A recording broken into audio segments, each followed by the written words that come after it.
here we are with colleagues from different organizations who have joined the Ministry of Education at the front line. These colleagues here, they are not working from the book, but they are at the front line. They are making their hands dirty. They are keeping their sleeves rolled up so that you can deliver for every child and in every corner of Rwanda. I will start with our colleague from NUDO. NUDO is the National Union of Disability Organization.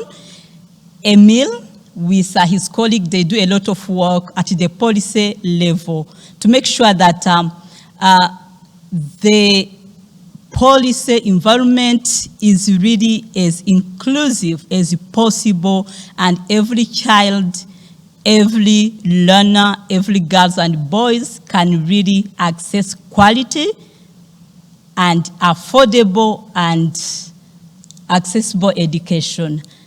Emil, you have been on this journey and you have a lot of experience. Maybe if you can share with us, in your view, what was worked for us to make education as inclusive as possible, and what probably has not worked very well, or what we could learn from your experience. Over to you, Emil. Thank you. Yeah. I'm Emil, as she said, Vuningabo. I'm the head of programs at NIDO. I just wanted to share with you our journey in inclusive education in Rwanda. What we did actually is just to partner with the Ministry of Education in terms of doing different assessment, baseline research in the community to see what is the big challenge to children with disabilities at the ground. Why they are not going to school.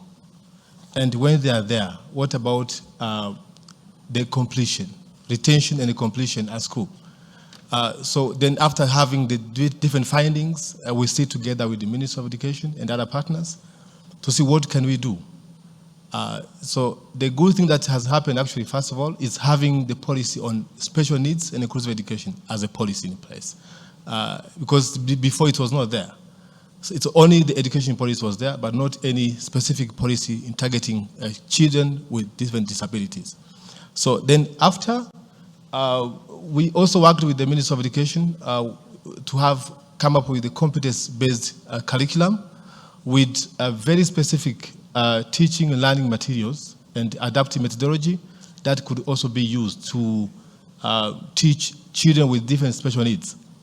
And also, recently, actually 2 years back, we also worked with the Ministry of Education to come up with a very specific adaptive curriculum for learners with intellectual disabilities. It's already been disseminated, and it has been already being used for different special schools. And also, we are now happy that the ministry already have under Rwanda Education Board a special unit specifically in charge of special and inclusive education in the institution. So which is also very good to have that particular unit in charge of it. So this also helping us to monitor the best practices and where we still have a challenge in having an inclusive classroom. That actually has worked so far, but even if we still have policies, different strategies, the unity at the level, but we still have a challenge, as you said. We are still having so many kids with disabilities that are still in the house, at home, not even attending school, depending on the policies there, but there's no the way of comprehensive support with other ministries. Because we still have when kids need, for example, assistive technology, the lack of prosthetics to attend school. And they still need support from the Ministry of Health to provide this particular device that will allow him or her to go to school. And also negative mindset with the parents is still a challenge. We are working with the Ministry of Gender and Family Promotion to change the mindset of the parents, the community members, towards the rights of kids to attend school. And of course, this also needs to be strengthened in terms of working with the school, teachers, and also the parents, the community involvement on change the mindset on that area. And also, if you look at the adaptive curriculum for special, like for learners with intellectual disability, I still also have a gap in terms to, if you talk about intellectual disability, it's also have different type, like Down syndrome, autism, cerebral palsy, for example. So, but if you look at the old curriculum, it's targeting only the CP, the cerebral palsy children. But when it comes to the autism, it's still a challenge. So we are looking forward to work with the ministry to also make some adjustment within the curriculum and see how can we target all type of different type of intellectual disability in the classroom or in the community. So I think that's what I can share, what have worked well and what didn't work. But of course, we're still working together with different stakeholders on that way. Okay, thank you a lot, Emil. Emil shared really their work with the Ministry of Education to be able to break down the policy and develop the tools so that they can help children with different abilities to be able to learn. Here on my left, we have Matthias, actually who is in a classroom, in a school environment, who is using those very policies, tools to assist and make children in a classroom and school environment and in a surrounding to work and contribute to learning outcome. Matthias, probably you may want to share with the audience how it is working and what are the strategies you are using and what we can learn from you. Welcome. Thank you. As she said, I'm Matthias Sindaigaya, the head teacher of Group Escolar in Mbura, the school in Kichiro district, nearby here. Of course, what is working in our schools, or especially in my school, as the inclusion or as the inclusive school, we implement the strategies, the policies that have been mentioned by NIDOR, that have been developed with the Ministry of Education. And what works, first of all, is dedicated teachers. When teachers are dedicated, of course, implementing the policies of the government, of the Ministry of Education, it can work. And we use peer coaching, where experienced teachers, those who have got some trainings and some other skills in inclusion. And we are lucky now, we are having a graduated teacher who was supported by the government. He was a teacher in the primary, and now has graduated from University of Rwanda College of Education in special needs and English. Now he's helping others as he's skilled in that. And we also use that peer coaching, where when teachers are meeting in the CPD, continuous professional development that are always done on Wednesday afternoon. Those experienced teachers, those skilled teachers can exchange strategies which can help to implement, of course, the policies that include all learners and learn together. Thank you. Yeah, thanks you a lot, Matthias. Maybe I may ask you a question. Like in your class, you have children with disabilities and you apply different approaches. And also I may want, if you can elaborate more, what is the approach and the tools that you use to identify and tailor the support to those children for them to be able to stay in school and to learn and progress? We have been, I was going to say that maybe it was a chance to be selected among the schools that have been supported by the other program of BLF. And there we started what we called a girls club. In the girls club, we supported not only girls but also boys. It's a club that put together vulnerable girls, sometimes who do not attend the school very well, who have some absence at the schools, and they are sometimes poor in learning, but also poor in families. So when we put them together and of course supported with a teacher who was trained in inclusive education, we saw that would work well, because among those, a club has 30 members, 25 girls and 5 boys, and they are, as I said, they are those who have poor learning. So, but when they are coached, their confidence increase, and they can, instead of repeating the class, we saw that they could be promoted because of that attention, because of that support that was given by the school. On the other hand, in the club, there was not only those poor girls coming from poor families, there was also different pupils with different disabilities. So we could treat them equitably, promoting those who were at a very low level of learning, supported by others, supported by teachers, and of course, sometimes we have those learners who can have physical disabilities. We need, of course, to address their problems by,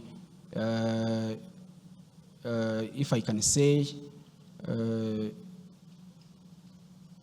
by creating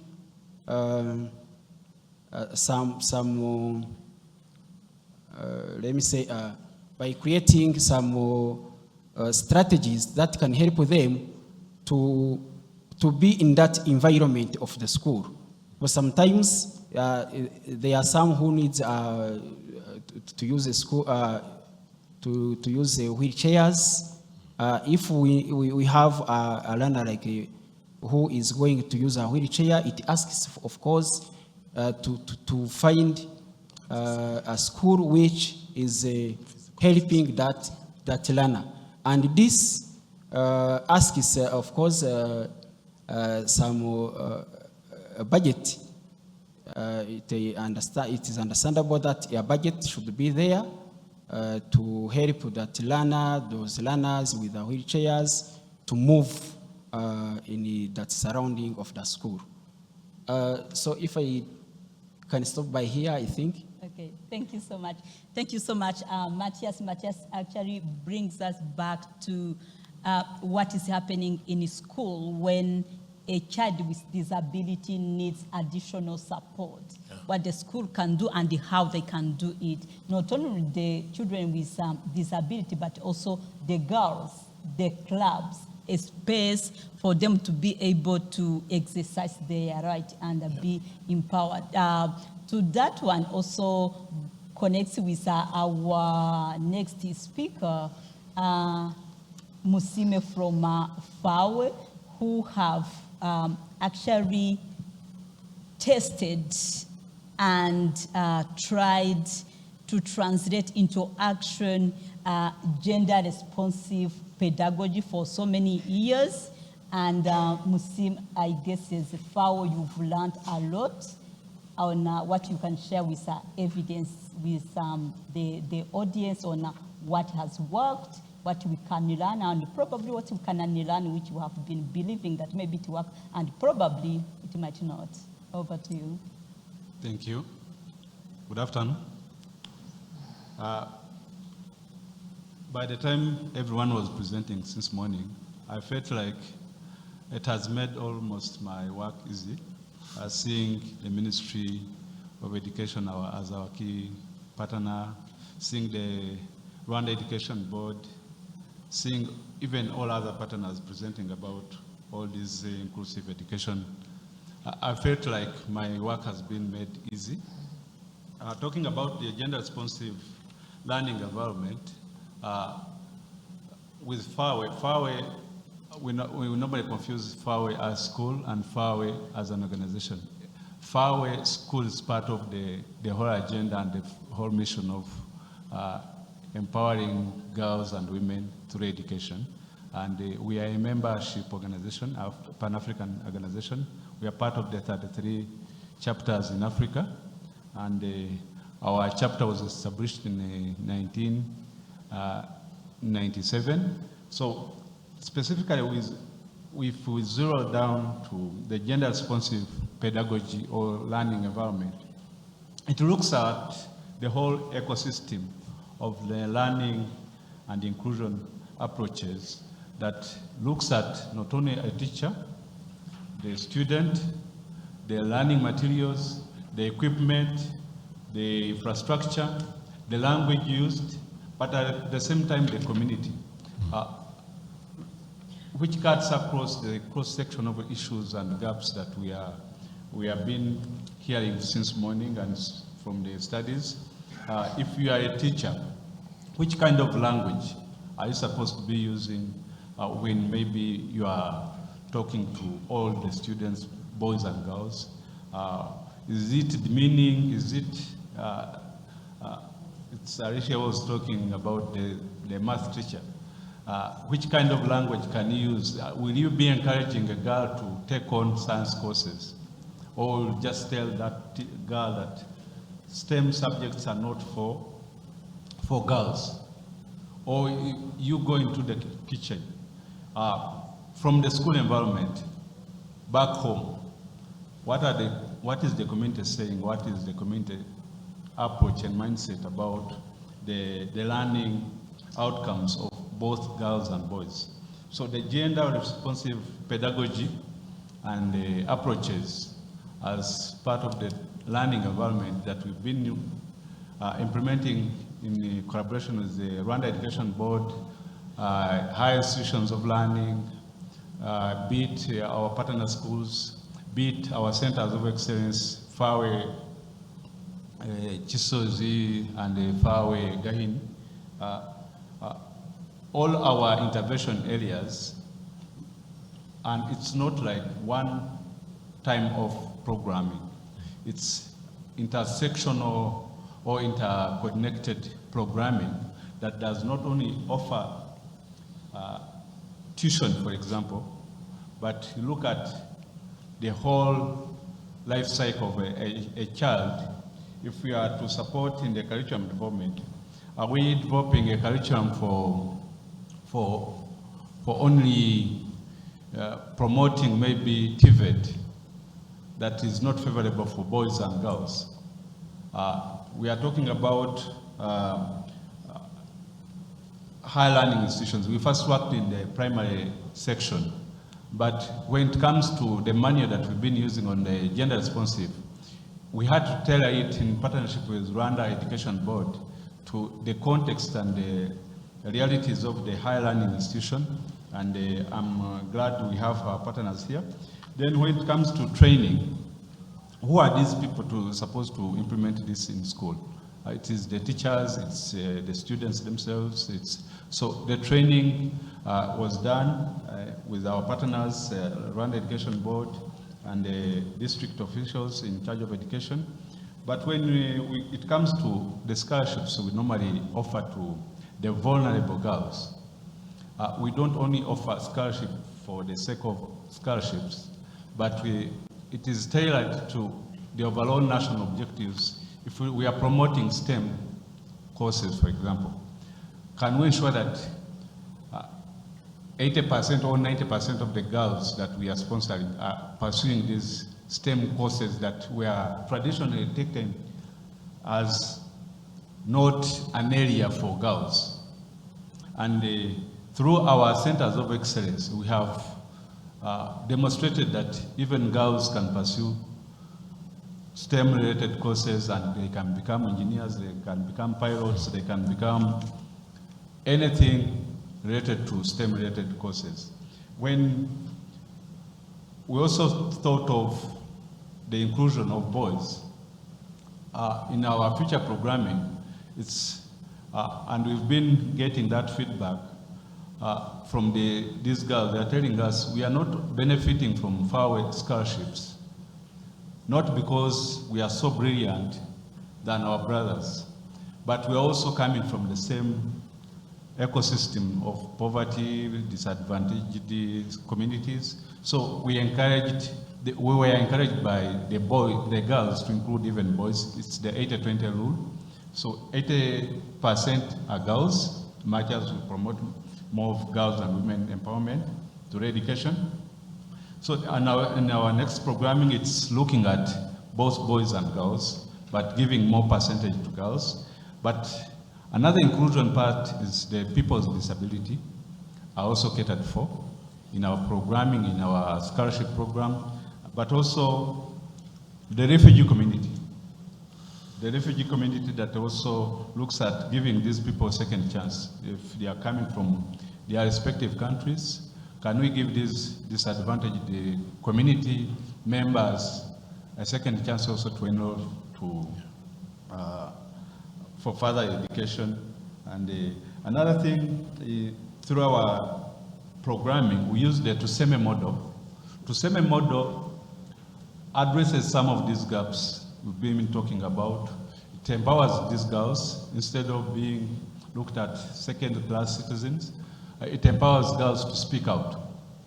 When they are with their peers in the classroom, how do we create an environment that is shaping a girl and a boy to identify their needs, speak out, to identify the gaps that we've been hearing since morning about achieving their educational outcomes. If we are using Tuseme in school, but out of school, how can we use the same model to target these youth out of school to come back to school? These scholars that we are talking about, they have different needs and challenges. We normally have that approach that looks at youth with compounded vulnerability. We can't just assume that one size fits all by only giving out tuition. We look at a scholar with their particular needs. If maybe it is a teen mother that is coming out of back to school, given a second chance, but how do we cater for her needs around catering for her kid, and ensure that we also address the mindset issues of how should be accepted back in the community of learning environment. Then another thing, it's the sexual reproductive health and rights for both girls and boys, to avoid teen mothers, to early pregnancies and everything.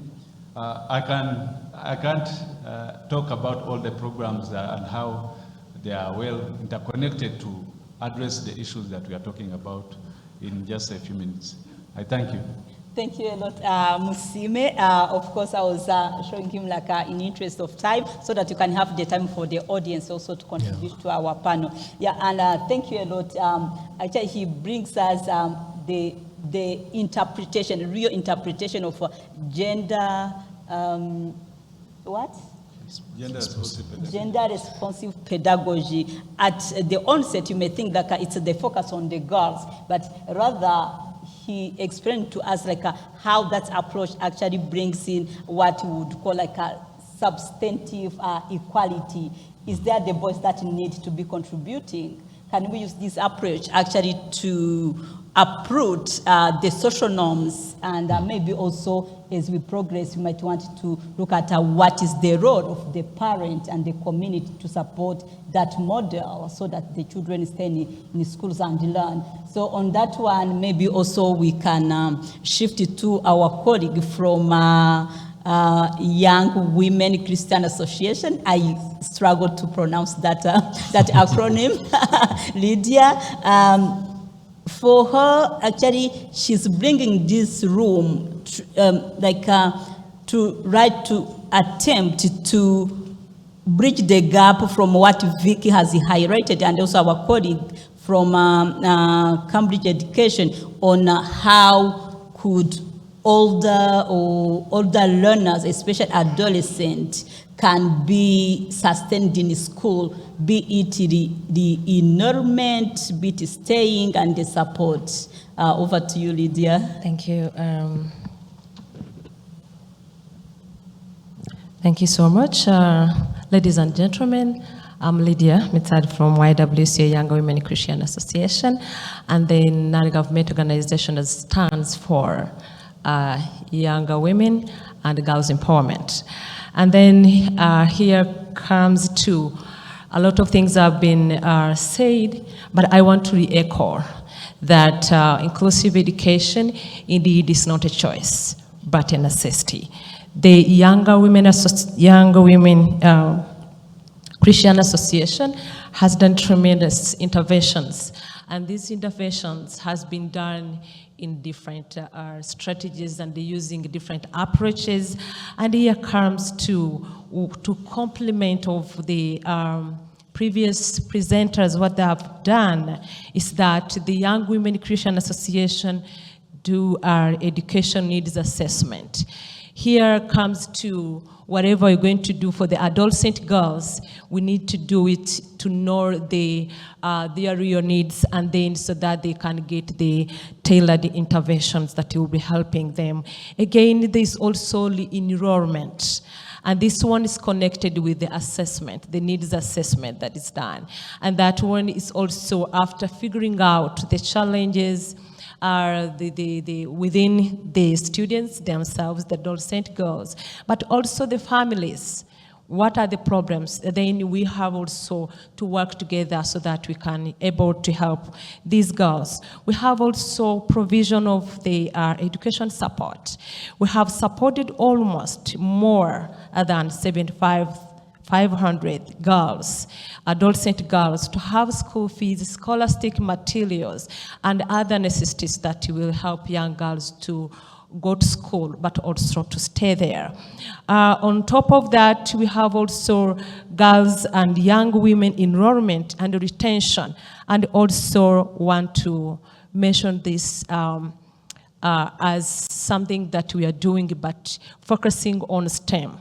And then here is also to challenge the social and cultural norms that has been positioned girls that are supposed to attend the so-called soft trades or courses.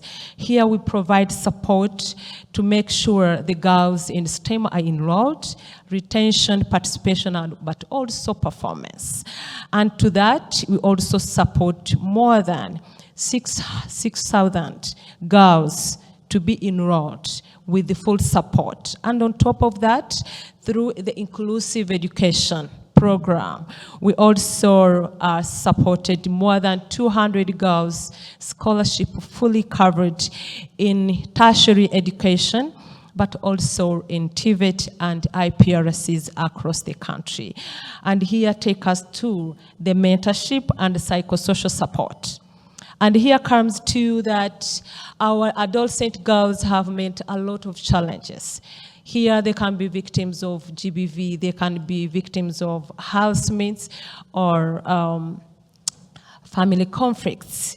We say this so that we can help our girls, those who are participating in our earlier interventions and programs, so that they can be able to achieve what they are, to achieve their dreams, but also to be able to pursue whatever they have planned to, so that this one, it is in terms of mental health services.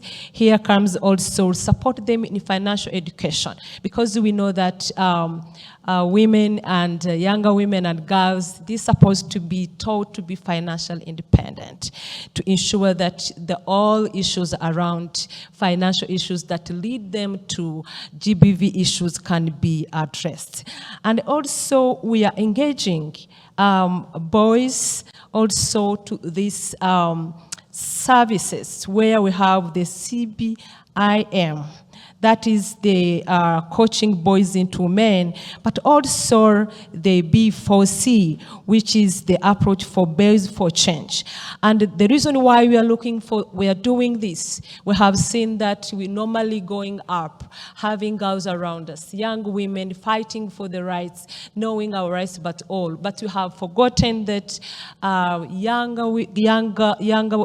boys, they're also urgent for change, so that they can help us to go and navigate in the issues of GBV and SRH, but also to be helping their young sisters to be able to pursue their education.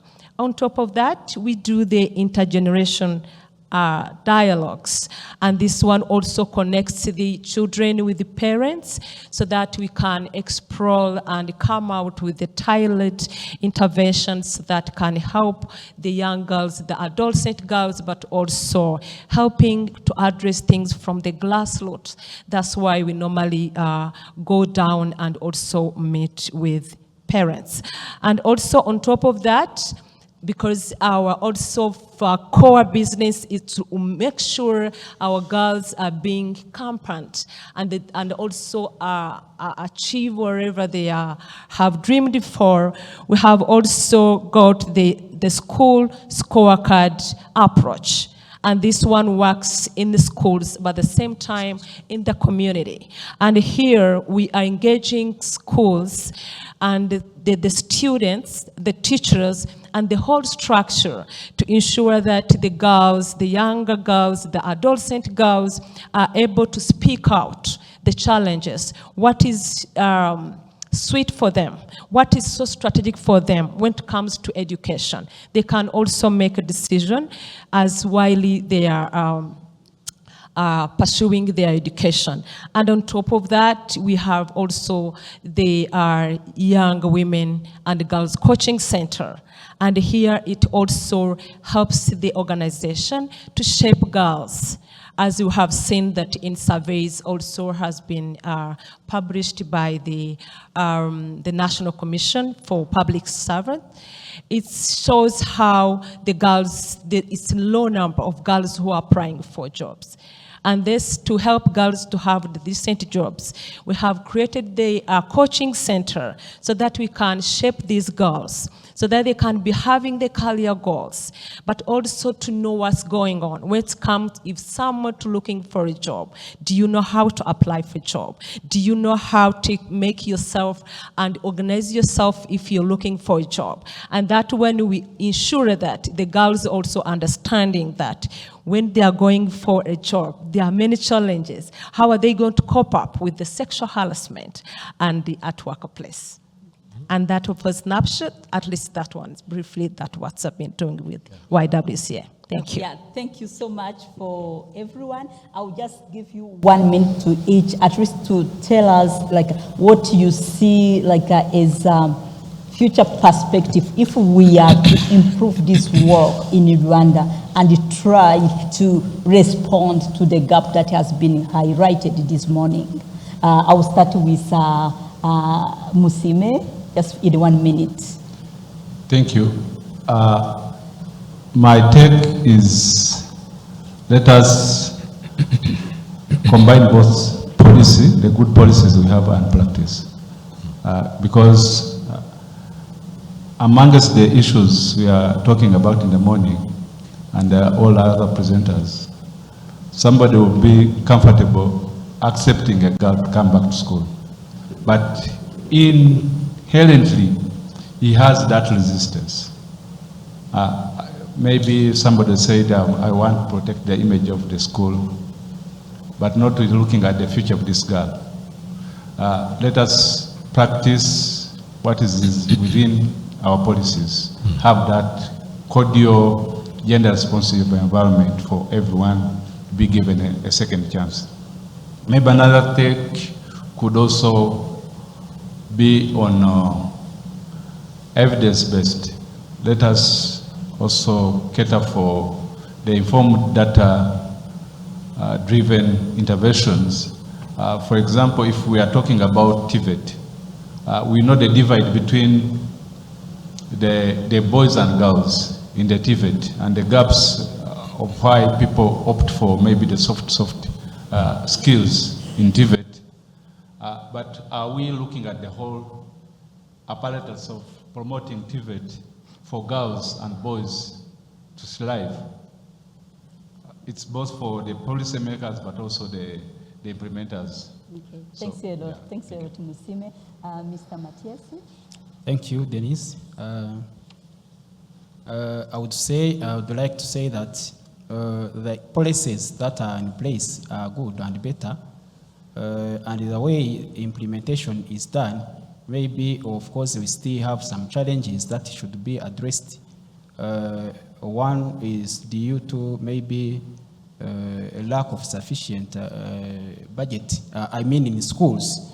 I would like to say that we need different involvement, not only government involvement, but also other stakeholders, parental involvement, community involvement, in order to address issues that can be found in schools, in order to implement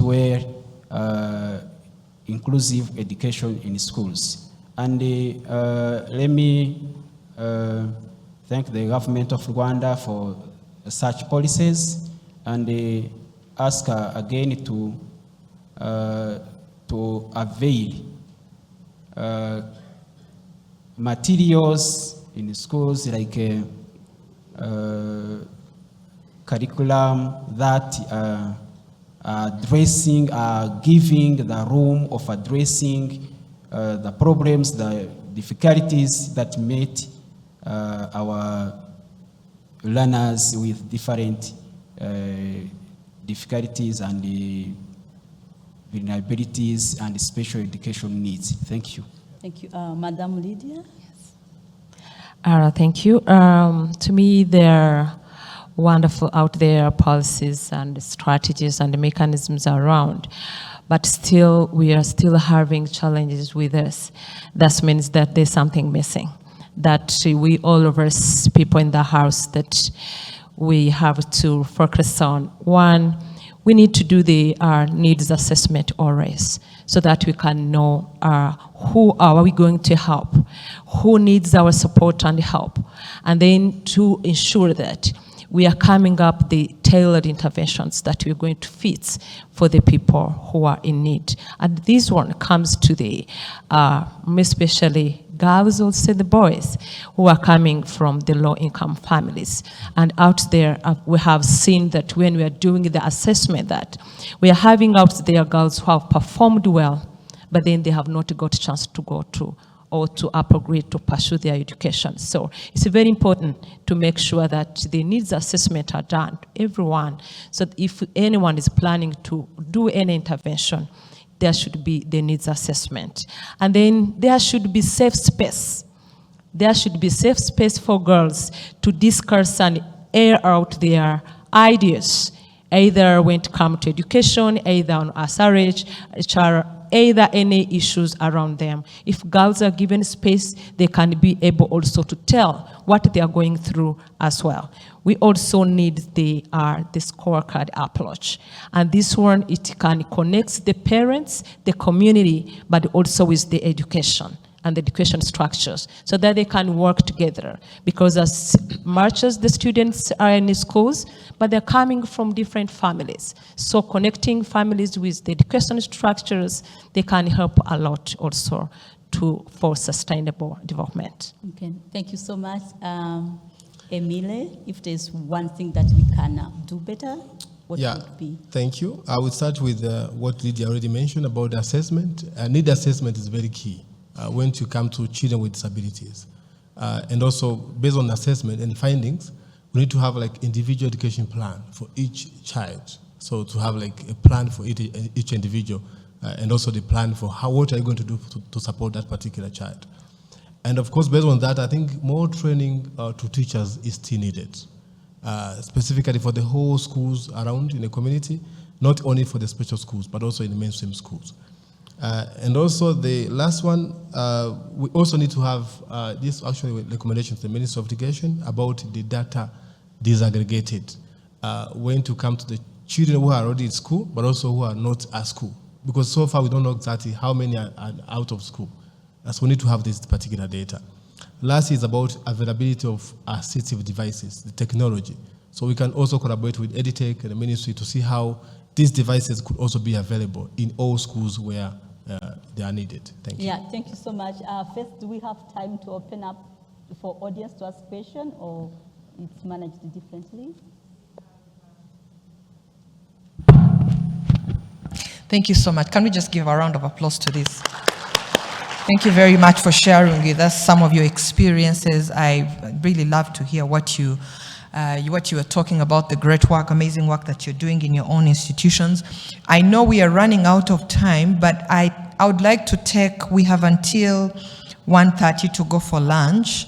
And I have been told that the Minister of Education would like to come back for the afternoon session. So we want to be on time so that by the time the minister arrives, we are already in the room. So we would like to take 2 quick questions, and then in the afternoon sessions, we're going to be working through breakout sessions. We will be coming back with further questions. Today is going to be a learning session. We're going to be asking so many questions around, but even during lunch break, please make sure you sit right next to someone who presented something that you felt was very interesting. So if I can take 2 questions for the panelists, and then we end this session right here. Quick hand 1, quick hand 2. Thank you very much. Table. Thank you very much. I'm Ariette Guizamahoro from Right to Play. Can you stand up? I've lost track of you. Yeah, I'm Ariette Guizamahoro from Right to Play. My question or concern is addressed to FAWE person. Just to say that I'm also a proud FAWE product. And I was part of the Tuseme Club. And I was really happy to see from your presentation that Tuseme Club is still working. And it was really a good platform where us girls could speak up our minds and our ideas could be addressed. So I'm very happy that it's still working. And my concern is, yeah, I know FAWE as a school, and yeah, back in the years, but I don't know much about it as an organization. And from your presentation, you said that you also involve boys to address the needs of gender-related. So I'd like to hear more from you how boys are really involved in the gender-related affairs. Thank you. Thank you. Table 21, and lastly, table 20. Table 21. And lastly, table 20. Please, straight to the question. You have 10 seconds to ask the question. Thank you. I'm Gaudensi Mushimimana from the Organization of Women with Disabilities. Mine is not going straight to the panel, maybe to also the previous speakers. When we talk about intersectionality of gender in education, but also talking about the policies in place, and those are the implementing organization. I also expected to see the how. All those policies, all those interventions are affecting education of learners with disabilities in all their diversities, in terms of access, enrollment, retention, but also the performance. You have seen the performance for girls and boys in general, but you also wanted to see the how intersectionality look like in performance for all learners in all their diversities. Thank you. Very good. Thank you very much. Table 20, there was a question there. And then we go to the panel, to Alicia, and yeah. Thank you very much. Mine also goes to the previous presenters. Starting by appreciating what the government of Rwanda is doing on inclusive education. But from the presentation, we saw that there were very few types of disabilities that were represented, for instance, physical and visual impairments. However, we did not see how other types of disabilities are going to be catered for. For instance, when you talk about hearing impairments, mental and other types of disabilities, we are personally, as a student from a university student, I study with a lot of students with hearing impairments, but they are not facilitated at all. And at the end of the day, we do the same exam. We are asked the same exact questions without probably being flexible enough that these people were not facilitated from the beginning. And I would like to know how they are in their programs, they are planning to facilitate these other types of disabilities. And I probably didn't mention my name. I'm Baba Zifiat from LAN Work Develop. Thank you. From LAN? Work Develop. LAN Work Develop. Thank you very much. Quickly, Fawe, 10 seconds to answer the question.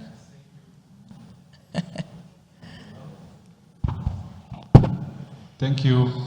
It's good to learn that we have ambassadors of Fawe in the house. You had a good question.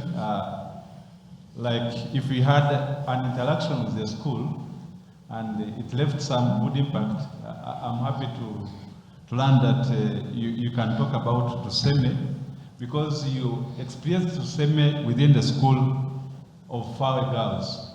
But as Fawe chapter, we work with different partners, different institutions. Those girls that we identify from disadvantaged communities, they pursue different programs at different universities, different schools. So we don't only target only those girls, but also the entire learning environment. In the schools they work in, they study from, but also the community around it, in school and out of school. In school, I've had the previous person who has asked is the Learn Work Develop. It's also a part of our implementing partners out of school. They can share experience on how they identify these youth, boys and girls, and use the Tuseme model out of school. We target different partners in school environment and outside school environment using the Tuseme model, encouraging girls to speak out, provide the safe spaces my colleagues were talking about to talk about issues they themselves face, like the examples we had in the morning. Somebody may decide to drop out of school because of sexual harassment in school or within the home environment. But the Tuseme model empowers this person to speak out their issues, identify these issues, provide spaces on how to identify these issues and know where to address these issues too. Thank you, James. Can we go to Mineduc, Dr. Flora, to answer the final question from Learn Work Develop? Can someone bring a microphone to Dr. Flora, please?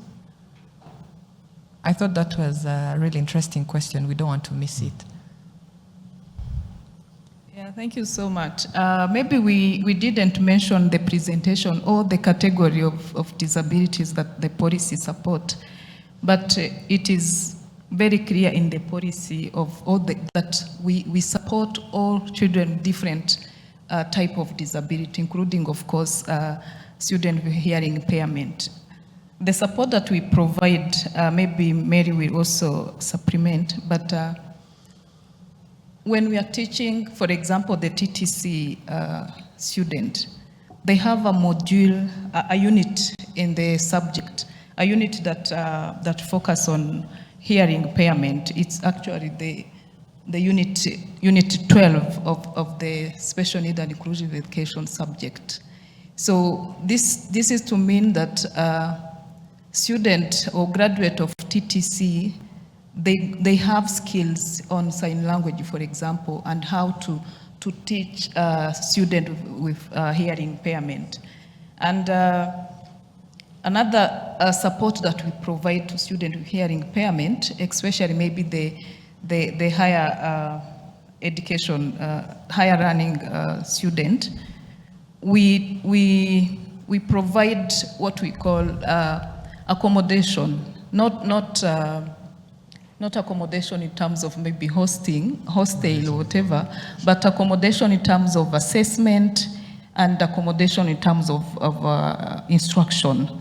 That is, for example, when we are providing exam, we provide exam sign language. Sometimes if they need, we provide extra time. We provide so many accommodation depending on the needs, because all the students hearing impairment, they don't have the same needs. They also have some specific need that need to be addressed. So in the presentation, we couldn't mention what every support that we provide for every learner with disability, with different disability, but we definitely support students with hearing impairment. Of course, I should mention that there's a lot to be done, and we will be happy to provide support as much as we can, and also have an idea of how better and how best we can support. Yeah, thank you very much. And I think that's what we are doing here. We're here to learn. We're here to see what has worked, what is it that we can strengthen, where are the gaps. And thank you very much, Dr. Flora, for bringing that out. The next question was from Donna around intersectionality. Any of you, Alice or Alicia, you want to take that? Can someone bring a microphone to Alicia, table 4, to answer Donna's question?